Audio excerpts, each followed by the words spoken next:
मानस में ये बात जाना चाहिए कि हम हृदय रोग के शिकार नहीं हैं। जब हमारा जन्म होता है उसी समय हृदय सक्रिय होता है और उस समय से लेके मृत्यु तक हृदय जो है सक्रिय रहता है। ऐसी अवस्था में हृदय का पोषण, हृदय का डेवलपमेंट बाल्यकाल से ही उचित रूप से हो, तो उसके लिए आहार विहार जो अरविंद में बताया गया है, अत्यधिक तीक्ष्ण आहार, अत्यधिक गुरु आहार, अत्यधिक उष्ण आहार, अत्यधिक कटु आहार, अत्यधिक अम्ल आहार, कोई भी चीज़ जो है उसमें अत्यधिक नहीं होना चाहिए, अध्यसन नहीं होना चाहिए, बहुत ज़्यादा परिश्रम नहीं होना चाहिए, भोजन करने के बाद तुरंत जो है व्यायाम नहीं होना चाहिए।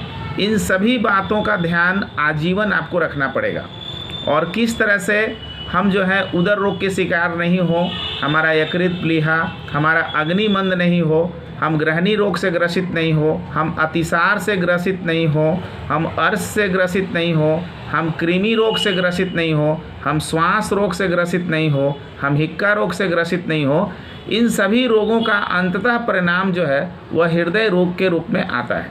और जब हमारा हृदय काफ़ी जो है शिकार हो जाता है और सुस्त हो जाता है, मंद हो जाता है और प्रकोपित हो जाता है, तो हृदय की क्रियाविधि जो है मंद हो जाती है। तो इसमें सबसे पहले जो छोटी छोटी जो अग्निवर्धक औषधियाँ हैं, जिससे हमारा अग्नि, मेटाबॉलिक फंक्शन, एंजाइम, हार्मोन ये प्रॉपर वे में हमारे शरीर में कार्यरत रहे, उसकी क्रियाविधि सही रहे, इसका हमको ध्यान रखना चाहिए।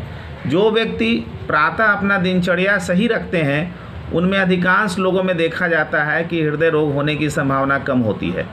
और मौसम के अनुसार, काल के अनुसार, ऋतु के अनुसार, अपने उम्र के अनुसार कौन कौन सी औषधियाँ हैं जो रोगोक्त नहीं हैं बल्कि रासायनोक्त हैं, अर्थात जो शरीर में धातु, रक्त, मांस, मेद, अस्थि, मज्जा, शुक्र और इनके जो अग्नि प्रॉपर, धात्वाग्नि प्रॉपर रहने से, भूताग्नि प्रॉपर रहने से, जठराग्नि प्रॉपर रहने से जो हमारा ओज का निर्माण होता है, अर्थात इम्यूनिटी, तो पर ओज और अपर ओज किस तरह से हमारा शुद्धता की ओर रहे, ओजो व्यापद, ओजो क्षय, ओजो विश्रंस की स्थिति नहीं आए, तो ऐसी स्थिति में हम लोगों का जो है हृदय जो है वो काफ़ी बलिष्ठ रहेगा, हृदय रोग होने की संभावना नहीं रहेगी। तो आपको एनी हाउ किसी भी तरह से, आप किसी भी उम्र में हो या कोई बीमारी से ग्रसित हो, चाहे साध्य बीमारी हो चाहे असाध्य बीमारी हो, आपका अग्नि मंद नहीं हो, ये आपको हमेशा ख्याल करना है। जैसे ही अग्नि मंद होगा तो आप रोग ग्रसित होंगे। अब इसमें बहुत सारी आयुर्वेद की जो औषधियाँ हैं वो अग्नि मंद होने से बचाती हैं, जैसे डाबर का लवन भास्कर चूर्ण है, हृदय आशव है, लिपिएस्टेट है, इस तरह से बहुत सारी, हिंगवाष्टक चूर्ण है। तो सबसे पहले आपको अग्नि, जठराग्नि की वृद्धि पर ध्यान देना है। और जठराग्नि जब प्रॉपर रहेगा तो रस धातु से लेके शुक्र धातु पर्यंत जो धातु का निर्माण प्रक्रिया हमारे शरीर में है वो प्रॉपर होगा, सही ढंग से होगा, और वस्तुतः हम क्या होंगे कि हम स्वस्थ रहेंगे और हमारा ओज जो है क्षय नहीं होगा, न ओज की विकृति होगी, न विश्रंस होगा, न व्यापद होगा। परिणाम स्वरूप हमारा हृदय बलिष्ठ होगा। आपको ऋतु के अनुसार भी, अपने उम्र के अनुसार, अपने कार्यशैली के अनुसार, या जो आपका वर्क टेंडेंसी है उसके अनुसार भी आपको बीच बीच में जो है भूताग्नि जो वृद्धि करे वैसे औषधियों का सेवन करना है। अर्जुनारिष्ट का सेवन करना है, पुनर्नवारिष्ट का सेवन करना है, कुमारी आसव का सेवन करना है, क्योंकि देखा बिड़ंगारिष्ट का सेवन करना है, कुटजारिष्ट का सेवन करना है, सारस्वतारिष्ट का सेवन करना है। ये छोटी छोटी जो औषधियाँ हैं वो धात्वाग्नि और भूताग्नि को प्रबल करके रखती हैं। तो आपको अध्यसन से बचना है। और जो भी भोजन आप करते हैं, स्वाद के अनुसार भी कभी कभी भोजन ज़्यादा करते हैं या कुछ कम करते हैं, तो उसका पूरा पाचन का आपको ख्याल करना है। और जब तक आप पाचन का ख्याल नहीं करेंगे तो आपका जो है अध्यसन से होने वाला हृदय रोग हो जाएगा। और जब हृदय रोग हो जाता है तो आपके शरीर में जो लसिका ग्रंथि है और जो रक्त संवहन तंत्र है उसमें मांस की वृद्धि, मांस की वृद्धि, मेद धातु की वृद्धि होने से रक्त प्रवाह में, हृदय से में जो रक्त प्रवाह होता है उसमें रुकावट होगा। और रुकावट होने की स्थिति से क्या होगा कि आपका हृदय जो है प्रॉपर वे में रक्त का संचालन पूरे शरीर में नहीं करेगा और हृदयाघात की स्थिति बनती है और हृदय शूल की स्थिति बनती है। और देखा गया है कि आप ज़रूरत से ज़्यादा मधुर पदार्थ खाते हैं, ज़रूरत से ज़्यादा अगर पृथ्वी महाभूत वाले पदार्थ खाते हैं, भारी चीज़ गरिष्ठ चीज़ ज़्यादा खाते हैं, तो आपको कृमि रोग भी हो जाता है। बच्चों में जो हृदय रोग होने की संभावना होता है वो तो जन्मजात होता है। जन्मजात होने का भी कारण है कि पुरुष बीज और स्त्री बीज, जिससे बच्चे का निर्माण होता है। बच्चे के निर्माण में 6 भाव काम करते हैं, रसज भाव, सातम्यज भाव, आतम्यज भाव और सत्वज भाव, मातृज भाव और पितृज भाव। इन भावों में देखा जाता है कि जब गर्भ का निर्माण होता है तो वहाँ पर उनके माता जो हैं वो उचित आहार विहार, सम्यक आहार विहार का पालन नहीं करती है। मासानुमासिक जो गर्भ आहार काल है, आहार का जो सेवन काल है उसका ध्यान नहीं रखती हैं। आहार में जो सेवनीय द्रव्य हैं उनका ध्यान नहीं रखती हैं। परिणाम स्वरूप हो जाता है कि वैसे बच्चे जन्मजात जो है हृदय रोग से ग्रसित हो जाते हैं। और उन बच्चों में किन्हीं बच्चों में जो है बाल्यकाल से ही उनके बल्ब जो हैं, उनकी धमनी जो है, उनकी जो आर्टरी हैं, उनके जो वेंट्रिकल है, इन सब वाला विकार उत्पन्न हो जाता है। परिणाम स्वरूप तत्काल शल्य क्रिया की आवश्यकता पड़ जाती है। तो वो तो रेयर है, लेकिन कोई भी गर्भवती माता या गर्भ स्थापना के पहले भी उनको सुनियोजित ढंग से अपना रज और आर्तो, शुक्र, ईसोनित, इनको शुद्धता की ओर ध्यान देना चाहिए। और ऐसा समाज में जागृति होना चाहिए ताकि जो है कोंजेनाइटल हृदय रोग जो है, जन्मजात हृदय रोग, सहज हृदय रोग से हम लोग बच सकें। और जब बाल्यावस्था में जब हम आते हैं तो किस तरह से उनका धातु जो है प्रॉपर पोषण क्रम चालू रहे और किस तरह से उनका आहार विहार चालू रहे, उस बच्चे की प्रकृति क्या है, जन्मजात प्रकृति, उसको ध्यान में रखते हुए हमारी भोजन व्यवस्था और मौसम के अनुसार, ऋतु के अनुसार जो वात पित्त कफ का प्रकोप होता है, जिसका शरीर पर पर्याप्त असर होता है, उसको शोधन हम लोग करते हैं, संशमन करते हैं। तो इसका भी पूरा ख्याल करते हुए आपको भोजन व्यवस्था तय करना है। और ऋतु के अनुसार, जैसे कि वसंत ऋतु में कफ का शोधन होना चाहिए, वर्षा ऋतु में वायु का शोधन होना चाहिए, शरद ऋतु में पित्त का शोधन होना चाहिए। ये हर साल होना चाहिए। नहीं होने से क्या है, जैसे जैसे हमारा उम्र बढ़ता है वैसे वैसे हमारे शरीर में जो मल हैं उनकी वृद्धि हो जाती है और धातु जो शुद्ध धातु जो है उसका क्रम, पोषण क्रम जो है सही नहीं हो पाता है। और परिणाम स्वरूप क्या होता है कि हम लोग का हृदय कमज़ोर हो जाता है और हृदय विकार से हम लोग ग्रसित हो जाते हैं। तो ऐसे अवस्था में जो हृदय को मजबूत करने वाले, हृदय को लाभ देने वाले जो औषधियाँ हैं वो औषधि नहीं है, वो बल्कि वो रसायन है। आप हर समय सेवन कर सकते हैं, तो उसका आपको सेवन करना आवश्यक है।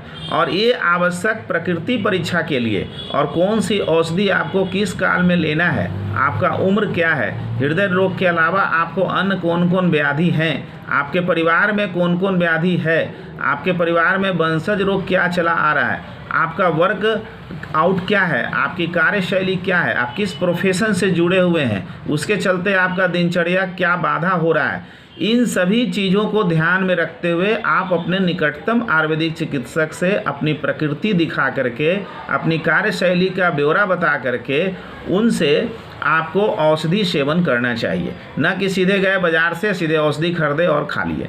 देखिए, आपका जो चेहरा है, आपके जो त्वचा हैं, आपके जो आँख हैं, आपके जो नाक हैं, आपके जो मुख हैं, आपके जो बाल हैं, आपके जो नख हैं, इन सभी से आपके चिकित्सक देखते हैं, आपको दर्शन, स्पर्शन और प्रश्नन आपको देखते हैं, आपसे कुछ प्रश्न करते हैं, आपको कुछ छू के भी देखते हैं, पाल्पिटेट करके भी देखते हैं, और इन सभी से आपको देखते हैं कि जो वात पित्त कफ जिसके कारण से आप हृदय रोग से ग्रसित हो रहे हैं, तो वो क्या क्या गड़बड़ी है या क्या होने की संभावना है। कोई भी रोग होने के पहले उसका पूर्व रूप होता है। कोई भी रोग के निष्कर्ष पर हम लोग पूर्व निदान, तो उस पर हम लोग देखते हैं कि कौन कौन से आप में कमियां हैं, क्या क्या आपको आवश्यकता है, और हर व्यक्ति को अलग अलग आवश्यकता है। तो इसके हिसाब से आप जब निकटतम चिकित्सक के पास जाते हैं, आप अपना प्रकृति परीक्षण कराते हैं, आप मौसम के अनुसार, अपने उम्र के अनुसार, अपने रोग के अनुसार अपनी व्यथा को बताते हैं, तो वैसी स्थिति में चिकित्सक महोदय आपका जो है प्रकृति परीक्षण करके आपके हिसाब से और आपके लिए औषधि का निश्चय करते हैं। अगर उसका आप सेवन करते हैं तो आप बहुत बड़ी बीमारी से बच सकते हैं, बड़े बड़े हृदय रोग से बच सकते हैं। अब जहाँ तक आ गया हृदयाशय, तो हृदयाशय का आप कंपोजिशन देखिए, उसमें क्या क्या है। लिपि एस्टेट देखिए, कोलेस्ट्रॉल फालतू होता है तो उसको गला दिया जाता है, उसमें पुष्कर मूल है, गुगलू है। तो इन सभी का प्रयोग जब हम करते हैं तो निश्चय रूप से ही जो है हम हृदय रोग से बचते हैं। और जो भी हमारे शरीर के मल हैं वो मूत्र और पसीना श्वेत इस रूप में हमारा मल मूत्र बाहर हो जाता है, जिसके चलते कफ पित्त और वायु का शमन हो जाता है। और परिणामतः क्या होता है कि हम स्वस्थ होते हैं, और स्वस्थ होने से हम जो है किसी भी हृदय रोग के शिकार नहीं होते हैं। जब हम हृदय रोग के शिकार होते हैं तो बड़े बड़े अस्पतालों में जाते हैं, वहाँ बाईपास सर्जरी, तरह तरह की बात, हृदयाघात हो जाता है, उसके बाद स्थिति और गंभीर हो जाती है। तो जनरली देखा गया है कि एक अधिक उम्र होने पर या कोई बीमारी से ग्रसित होने पर उनको हृदयाघात होने की संभावना रहती है, या मानसिक तनाव होने से, किसी चीज़ की कमी होने से, शोक होने से, भय होने से, या किसी चीज़ की हानि होने से, धन जन की हानि होने से भी उनके हृदय पर असर पड़ता है। देखिए, एक साधक पित्त होता है जिसका स्थान हृदय में होता है, जो सुख दुख का महत्व रखता है। आप कितने सुखद वातावरण में रहते हैं और आपने कितने मन मस्तिष्क को सामाजिक परिवेश में इस तरह से रहते हैं कि आपको सुख का अनुभव होता है, आप निर्भीक रखते हैं, तो आपको हृदय रोग होने की संभावना कम होती है। आप भोजन करते हैं, भोजन कितना संस्कार युक्त भोजन करते हैं, और भोजन में अपने प्रकृति, मौसम और सभी रसों का जो 20 गुण बताया गया है, प्रोटीन, कार्बोहाइड्रेट, सारा चीज़ बताए गए हैं, मॉडर्न हिसाब से बताए गए हैं। लेकिन हमारे आयुर्वेद में शरीर को सातम होने के लिए गुरु, लघु, तीक्ष्ण, उष्ण, कटु, तिक्त, इस तरह से जो भी रस और गुण बताए गए हैं उन सभी का समावेश हमारे शरीर में होना चाहिए। सर्व रसाभ्यासो बल करानाम, एक रसाभ्यासो दुर्बल करानाम। सभी मिला के जब हम लोग भोजन करते हैं तो हमारा शरीर स्वस्थ रहता है, और किसी एक ही रस का या स्वाद बस या आदस बस, बल बस या उपलब्धता बस या आर्थिक कमी बस, किसी बस अगर हम एक ही रस का सेवन करते हैं तो हमको हृदय रोग होने की संभावना बढ़ जाती है। आप देखिए, हृदय जो है वो काल का अपेक्षा रखता है। किस समय आप भोजन करते हैं, किस समय आप भोजन नहीं करते हैं, इससे भी आपको हृदय रोग होता है। हृदय को साक्षात कमल के फूल के तरह उसकी कल्पना की गई है। जिस तरह से कमल का फूल सूर्योदय होते के साथ खिल जाता है और सूर्यास्त होने के साथ बंद हो जाता है, उसी को बोलते हैं पुंडरीकेन सदृश हृदयम।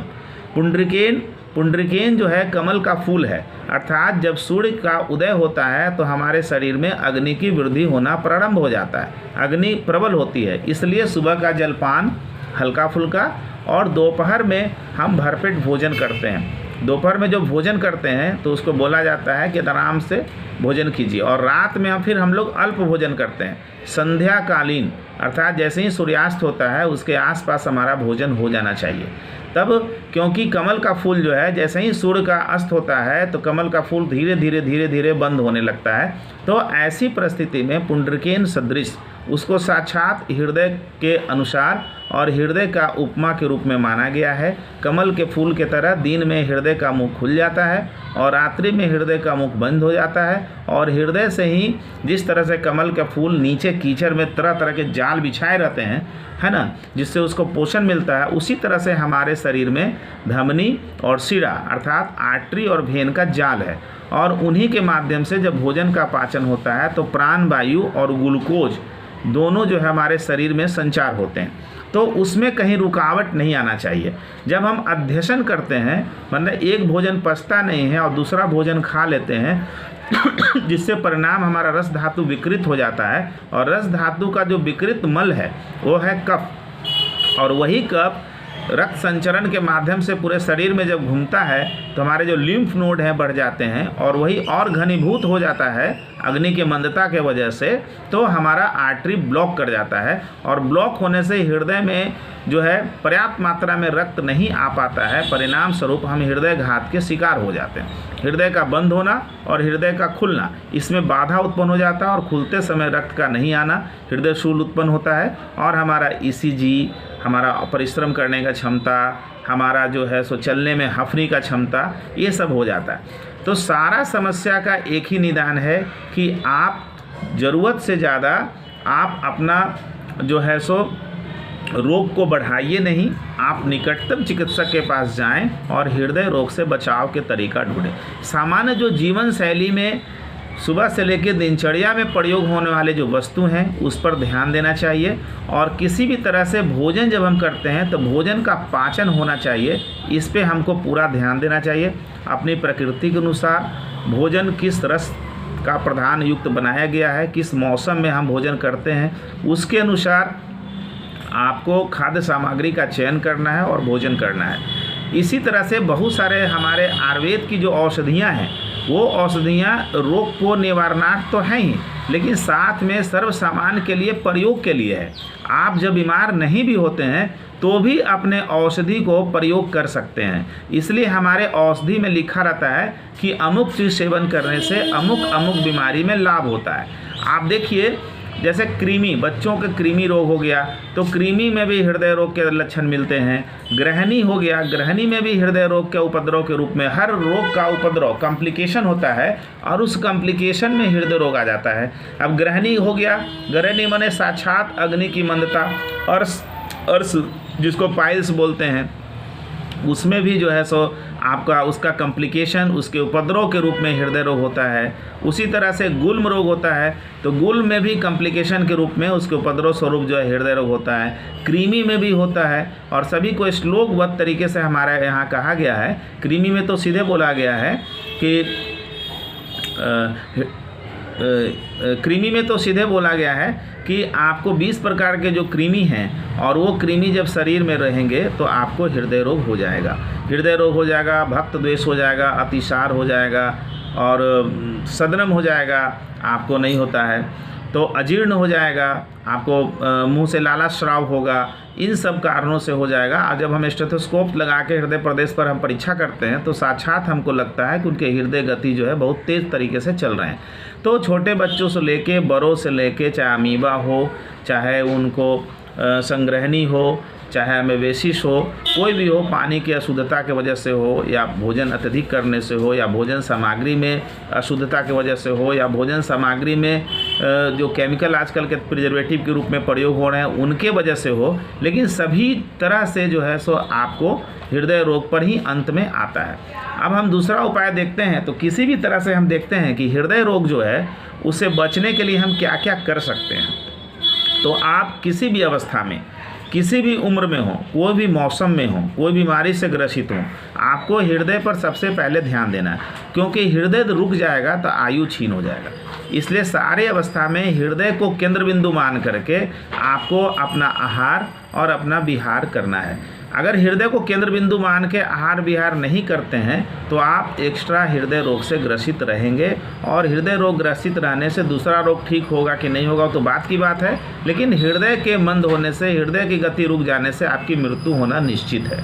इसलिए आपको हर समय, हर क्षण आपको जो है हृदय रोग से बचने की आवश्यकता है। हृदय रोग से कैसे बचाव किया जाए इसकी आवश्यकता है। हमारे यहाँ जब आप निकटतम अपने आयुर्वेदिक चिकित्सक के पास आप जाएंगे तो बहुत तरह का आपको जो है आपकी प्रकृति के अनुसार, आपकी अवस्था के अनुसार, आप किस तरह का औषधि का सेवन करते हैं, कौन से बीमारी से ग्रसित हैं, आपका उम्र क्या है, किस मौसम में क्या खाना चाहिए, सारा चीज़ आपको निकटतम हमारे आयुर्वेद के चिकित्सक आपको बताएंगे। और आयुर्वेद जो बताता है जीवेद शरदम शतम, अर्थात किस तरह से आप 100 साल तक जीवित रहिए। और जीवित होने के लिए आप जो है अपना दिनचर्या, रात्रिचर्या और आहार विहार को कैसे सीमित करते हैं। इसलिए हमारे यहाँ एक साउथ में पुस्तक बहुत प्रचलित है, अष्टांग हृदय, और अष्टांग हृदय का सबसे पहला श्लोक बताया गया है कि आयु कामाय मानेन धर्मार्थ सुख साधनम आयुर्वेदोपदेशो विधाय परमाद्रा, अर्थात प्रत्येक मनुष्य को आयु की कामना होनी चाहिए धर्म, अर्थ, काम और मोक्ष की प्राप्ति करने के लिए, जिसके लिए चतुर्थ पुरुषार्थ जो हम करते हैं, गृहस्थ आश्रम, ब्रह्मचर्य आश्रम, गृहस्थ आश्रम, वानप्रस्थ आश्रम और संन्यास आश्रम, ये 4 भागों में बांट करके आयु में अपने कर्म करने के लिए, आपको कर्मयोगी करने के लिए बताया गया है। और उसी से मोक्ष की प्राप्ति होता है। मोक्ष का मतलब होता है आपका जीवन है, आपके जीवन में आपके द्वारा किए गए कर्मों के द्वारा कोई भी कार्य अधूरा न रहे, आपकी जिम्मेवारी पूरा करना चाहिए और पूर्ण करने के लिए आपकी अकाल मृत्यु नहीं होनी चाहिए। वस्तुतः आजकल के परिवेश में अगर हम लोग देखें तो व्यक्ति का असली जीवन जो है 60 से 90 साल का है, क्योंकि 60 साल के पहले हम व्यवसाय करते हैं, नौकरी करते हैं और नौकरी के साथ अनुसार हमारा दिनचर्या होता है। जब हम रिटायर करते हैं, जब हम वृद्ध होते हैं, तो वैसी परिस्थिति में अपने द्वारा अर्जित परिवार की वृद्धि होती है, परिवार में बहू आते हैं, बच्चे बड़े हो जाते हैं, उनकी नौकरी होती है, आपका समय बचता है और उस समय में आपको जो संन्यास आश्रम का कार्य है समाज के लिए, परिवार के लिए और आपका जो अनुभव है उसको पूरा एंजॉय करने के लिए, आनंदमय बनाने के लिए आपका आयु का होना और रोग रहित होना जरूरी है।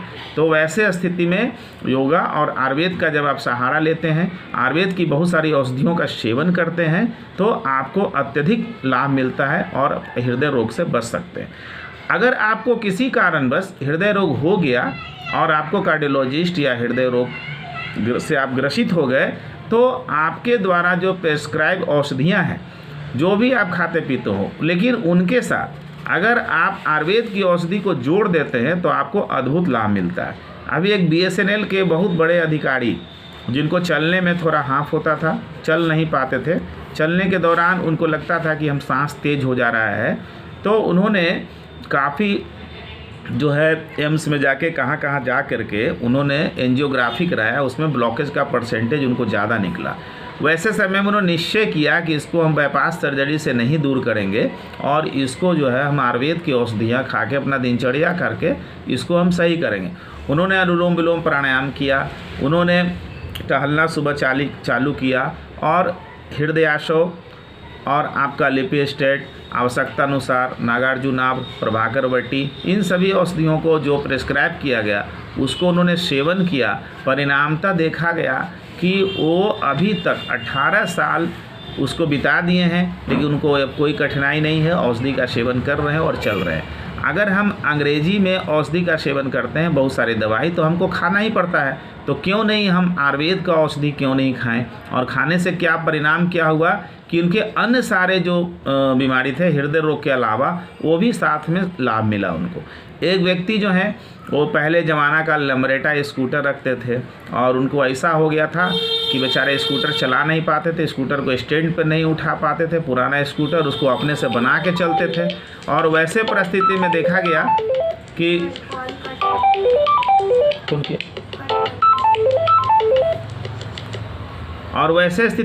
गया कि वो जो है मात्र अर्जुनारिष्ट पीते रहते थे। कुछ भी हुआ अर्जुनारिष्ट को उन्होंने नहीं छोड़ा और परिणाम ये है कि उनका खुद का कथन है कि डॉक्टर साहब हम अर्जुनारिष्ट के फ़ैन हैं और सारे लोगों को हम बताते हैं और ये अर्जुनारिष्ट जो है हमको जो है बताया।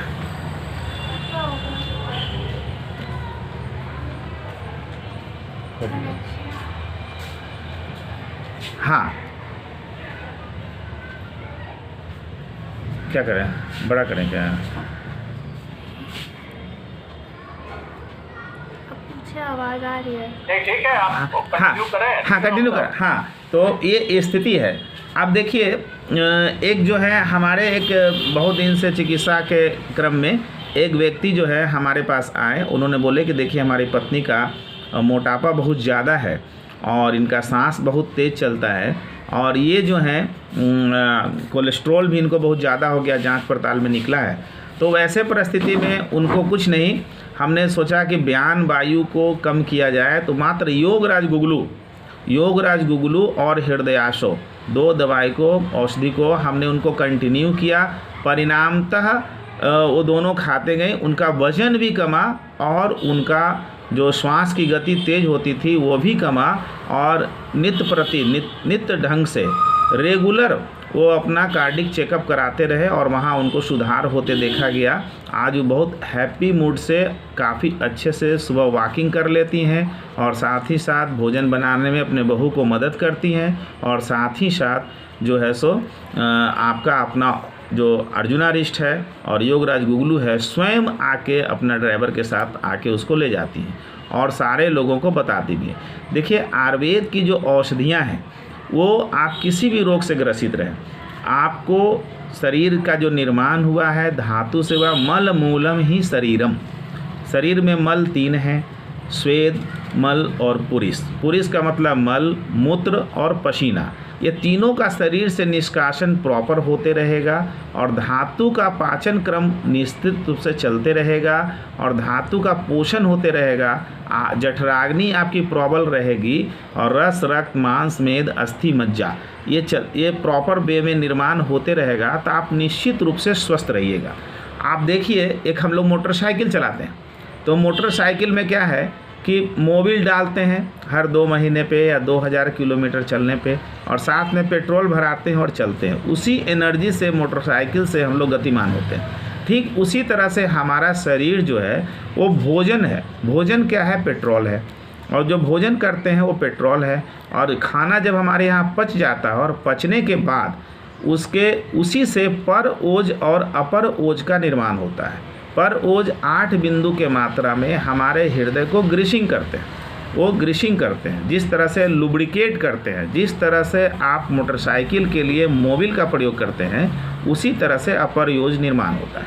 और ठीक जो है पेट्रोल के तरह जो है हमारे यहाँ अपर ओज अर्धांजलि माने 180 ml रस धातु से बनते बनते वहाँ पर ओज का निर्माण होता है। ये दोनों जो है, दोनों की ट्रांसपेरेंसी, दोनों की गुणवत्ता, दोनों की क्वालिटी, ये प्रतिदिन के भोजन के पाचन के स्वरूप उसका निर्माण होते रहता है। और अगर भोजन का पाचन नहीं होगा तो वहाँ विकृत होगा, वहाँ विकृत होगा तो हृदय रोग से आप ग्रसित होंगे। तो स्वभावतः है कि इसको दूर करने के लिए आपको जो है जठराग्नि को बढ़ाना है, धात्वाग्नि को बढ़ाना है, भूताग्नि को बढ़ाना है। अब जठराग्नि को जितने भी हमारे शीशी के दवाइयाँ हैं, आसो अरिष्ट हैं, कुमारी आसो हो गया, अव्यारिष्ट हो गया, अर्जुनारिष्ट हो गया, हृदय आसो हो गया, चव्यासो हो गया, पुनर्नवारिष्ट हो गया, सारस्वतारिष्ट हो गया, जितनी सारी अमृतारिष्ट, ये सारे दवाइयाँ जो हैं हमारा धात्वाग्नि और भूताग्नि की वृद्धि करता है। आपको मौसम के अनुसार, आपके प्रकृति के अनुसार, आपके रोग के अनुसार इसमें से कोई एक दवा चयन करना चाहिए। एक बार हम कलकत्ता गए, कलकत्ता में हमारे एक स्टूडेंट IIT निकाल के बहुत अच्छे इंजीनियर बन गए। वो बोले कि भाई आप हमारे यहाँ सर रहिए। रात में जब हमने भोजन किया उनके यहाँ, तो भोजन करने के बाद उन्होंने सभी को एक शीशे के गिलास में 4-5 ठेपी मिला के आधा कप पानी में मिला के सभी को पिलाया।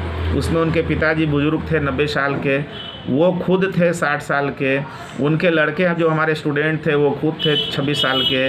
इस तरह से घर में हर उम्र के लोग थे, छोटे बच्चे भी थे, सबको समान अनुपात में उम्र के अनुसार उनको दिया गया। और सब कोई रात में सोते समय उसको पिया। भोजन के बाद हम पूछे भाई ये क्या है, तो बोले कि सर ये जो है ना डाबर का 10 मूलारिष्ट, और ये डाबर का जो 10 मूलारिष्ट है हमारे शरीर में आज तक हमारे यहाँ किसी को बीमार पड़ने नहीं दिया।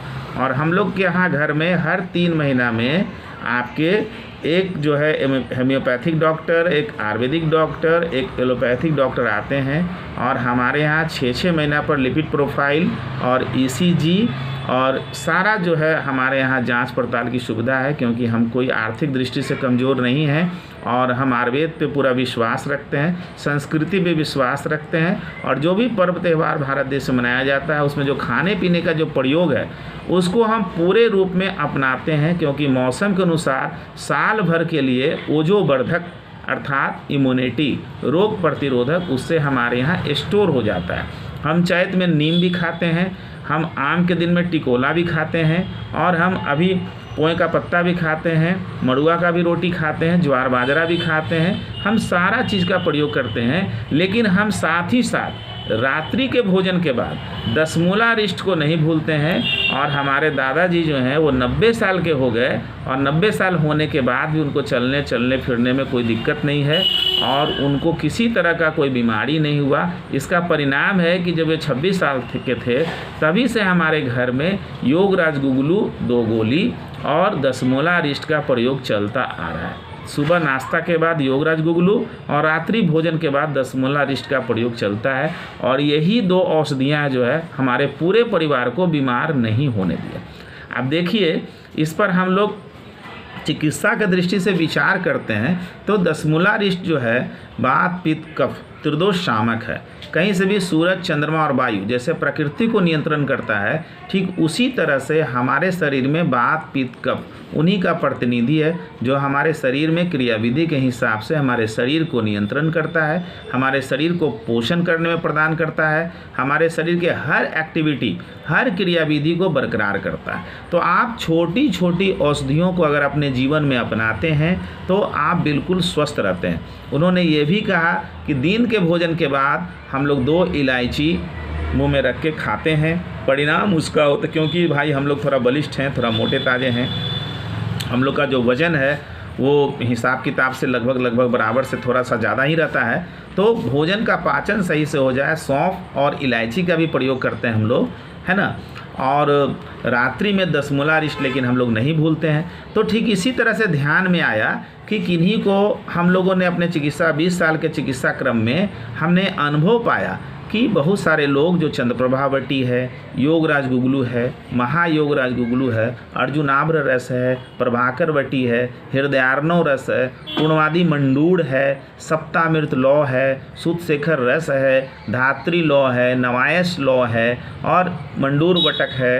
यहाँ तक कि आपका गोल्ड औषधि भी प्रयोग करने वाले बहुत सारे लोग हैं। तो हमने देखा कि जो 61 साल के थे आज 81 साल के हो गए 20 साल के बाद, जो 40 साल के थे वो 60 साल के हो गए, जो 20 साल के थे वो अब 40 साल के हो गए, जो 25 साल के थे 45 साल के हो गए।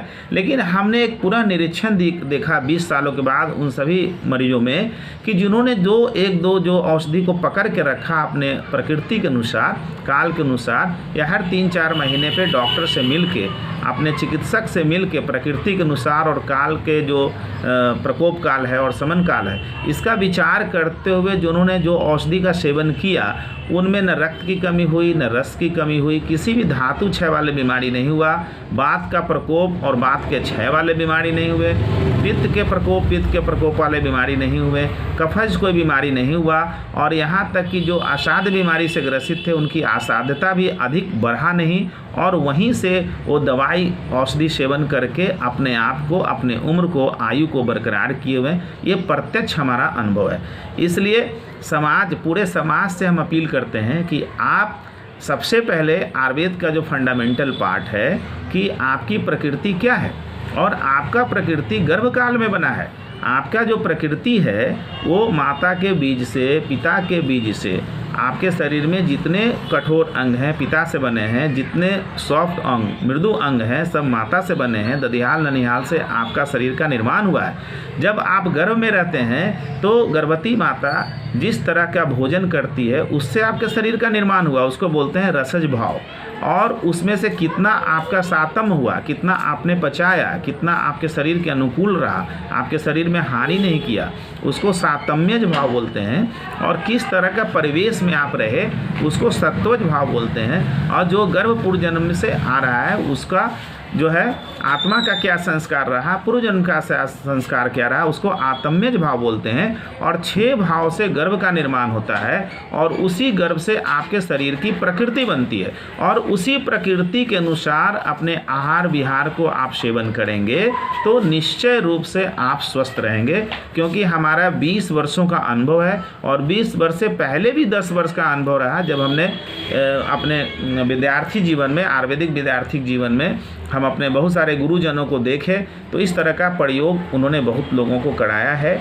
और जिनका उम्र ज़्यादा हुआ, 85 साल से 95 साल, 100 साल जो व्यक्ति हैं, आप समाज में हर व्यक्ति का ये कर्तव्य बनता है कि जो आयु, जिन्होंने जिस रूटीन से, जिस दिनचर्या से, जिस आहार विहार से, जो औषधि के सेवन करके 85 साल पूरा कर लिए, 86 साल पूरा कर लिए, 90 साल पूरा किए, आप उनसे सहृदय मिलें और मिल करके उनके रूटीन को जाने, उनके दिनचर्या को जाने, उनके मन स्थिति को पकड़ें और उनसे आशीर्वाद वचन के रूप में जो उनका दिनचर्या है उनको अपनाएं।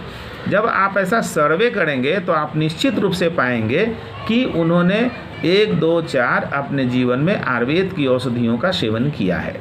एक व्यक्ति बहुत मोटे थे, बाल्यकाल से ही वो मोटे थे, बहुत दिन तक थे।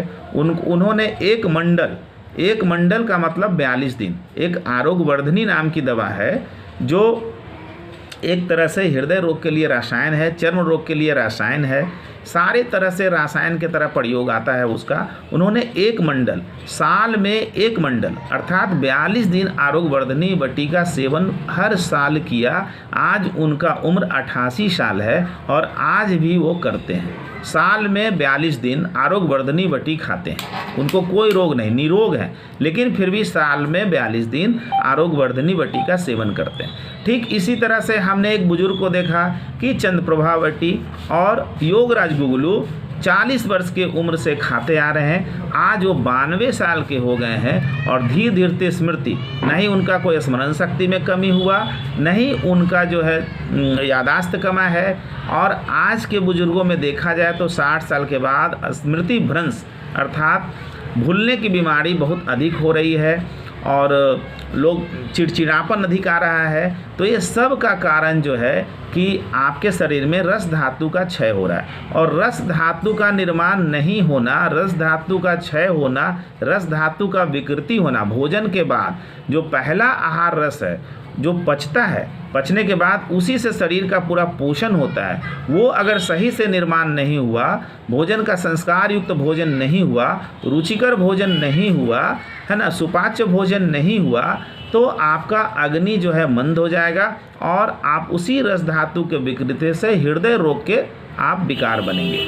जैसे आप सन्निकृष्ट कारण और विप्रकृष्ट कारण, जैसे